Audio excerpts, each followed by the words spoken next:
വിദ്യാർത്ഥികളെ എപ്പോഴും ഞാൻ എപ്പോഴും ഒരു I am okay you are okay എന്നുള്ള രീതിയിലേ കണ്ടിട്ടുള്ളൂ കേട്ടോ. ഓക്കെ എപ്പോഴും അങ്ങനെയാണ് എൻ്റെ കൊളീഗ്സിനെയൊക്കെ ഒരു ഓക്കെ സമഭാവന എന്ന് പറയില്ലേ. ഓക്കെ ഓക്കെ പക്ഷെ പലപ്പോഴും അവരെ ടീച്ചേഴ്സ് ട്രീറ്റ് ചെയ്യണത് അങ്ങനെയല്ല.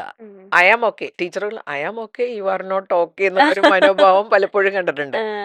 അപ്പൊ ഞാൻ എപ്പോഴും വിദ്യാർത്ഥികള് വന്നു കഴിഞ്ഞാൽ അവർ ഇരുത്തിയേ സംസാരിക്കാറുള്ളൂ കേട്ടോ. ഓക്കെ നിങ്ങൾ അവിടെ ഇരിക്കൂ, ഓക്കെ നമുക്ക് ഇരുന്ന് സംസാരിക്കാം എന്നൊക്കെ പറഞ്ഞ് അപ്പൊ ചിലപ്പോ അവര് ഭയങ്കര പ്രക്ഷുബ്ധരായിട്ട് വരും. അത് ഞാനൊരിക്കൽ വീഡിയോയിൽ പറഞ്ഞിട്ടുണ്ട്.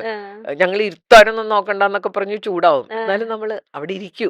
കാരണം നമ്മുടെ മനസ്സിൽ ഏറ്റവും ഇമ്പോർട്ടന്റ് അവരുമായിട്ടുള്ള റിലേഷൻഷിപ്പും അവർക്ക് വേണ്ടിയിട്ടുള്ളതാണ് കോളേജ്. ഞാനവിടെ പ്രിൻസിപ്പലായിരിക്കണത് എനിക്ക് വേണ്ടിയിട്ടുള്ള കോളേജിന് വേണ്ടിയിട്ടുള്ളതാണ്.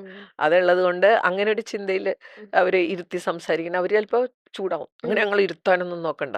നമ്മൾ ഇരിക്കാൻ നിർബന്ധിക്കും. അങ്ങനെ ഇരുന്ന് കഴിഞ്ഞ് സംസാരിക്കുമ്പോ അവര് മാറി. കുഴപ്പക്കാരായിട്ട് വന്നവരാണ്.